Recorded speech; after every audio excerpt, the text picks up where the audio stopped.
Fortnite Season 4 has been out for a little while now, and there are some mythics that are coming very soon. It could be this week or potentially next week that we get an update. So we're going to be talking about 4 different topics that have happened over the last week and anything new with this update that might be coming very soon. As we all know, Dr. Doom is taking over the map, and we can see a dark cloud that is starting to turn green and has his face in it. So that kind of shows that he's upgrading and getting more powerful, and he's getting the powers from the Pandora box and other things that are around the Fortnite map. We can also see an upcoming mythic, and that is going to be the Dr. Doom beam that he uses. So at the minute we have the gauntlets, but we're going to also have the beam that he shoots as well, and it's going to be quite overpowered because you can see here in the trailer that it destroys the builds very easily, and definitely think it's going to be very overpowered. That is not the only thing that is coming to Fortnite. We also have Gwenpool dual SMGs. These are very powerful and that are coming within this season very soon, and these are mythics, so they're not out yet, hopefully within the next couple weeks. I'm sure you probably know by now, but if you go over to the RAF point of interest, you can actually see Gwenpool that is in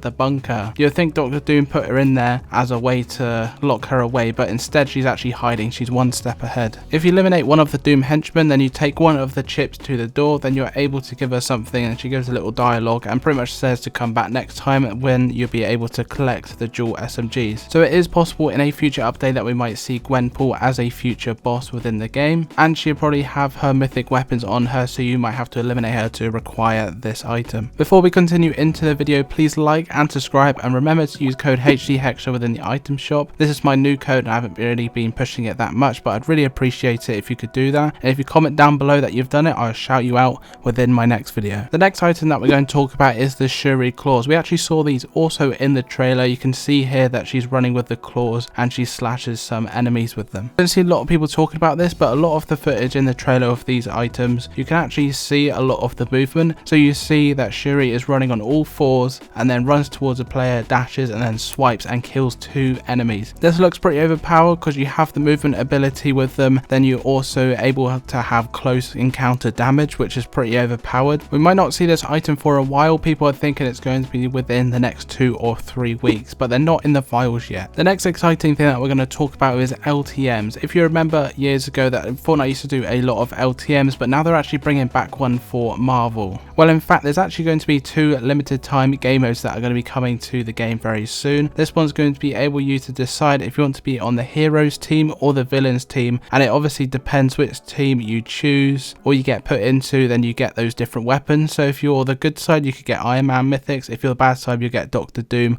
or Mysterio. That's just an example, they're not confirmed, but definitely see them within this game mode. You probably recognize a similar game mode called Marvel Takeover or Knockout mode that was popular in Fortnite Chapter 2 Season 4, and that soon should be making a return as well. Now, one of the last mythics on this list is going to be the Iron Man mythics. You probably remember these again back in Season 4, and they're going to be making a return but looking a bit different. Again, we can see these within the trailer at the start of the season, and these are supposed to be returning within week 5 of Season 4. And the fun thing about these mythics is that you're pretty much going to be getting the same thing that we did in Chapter 2, but a lot more updated and a lot more movement. But we can see in the trailer that you can actually fly around with these and also have a way to boost and also do the uni beam pretty much at the same time, which is pretty cool and shows that it's gone to the next level. All of these mythics that I mentioned are probably going to be featured in the new Marvel LTM in the future. Not sure when that's going to be releasing, but it's definitely something that a lot of people have talked about and data miners have found as well in the files. And you can guarantee that there's going to be a lot more skins that are going to be releasing very soon as well. One skin that we definitely know that's going to return is the Iron Man skin, a new one this time. We can see this skin already on the map. If you go to this location and in the bunker behind the bookcase, you can see that there's an underground layer of a fan of Iron Man, which is pretty cool. Now, within the Iron Man bunker, you can see a cardboard cutout, and of that is going to be Iron Man. You can definitely see that this is going to be a new skin, and it does look really cool and more futuristic. Another topic that we want to be talking about is going to be Fortnite OG returning, but not like last year. This year is going to be Chapter 2, and it's going to be scheduled for November the 2nd. These dates might change, but as well as that, there's going to be multiple seasons within this month as well, like it was last year, which is going to set us up for November 30th, which is going to lead us into Chapter 6, and that is going to be a huge downtime like normal. We don't have much news about Chapter 6 Season 1, but I think it's going to start off with first person. As we know in the files right now, they keep updating the first person that we're going to be having in the future, and it's coming closer and closer and more updated, so it kind of makes sense that for Chapter 6 we might see first person. And the reason it's in the files now is probably because they're doing testing on it already. That is all the news I have for you today. If you could please like and subscribe, and I'll see you in the next video.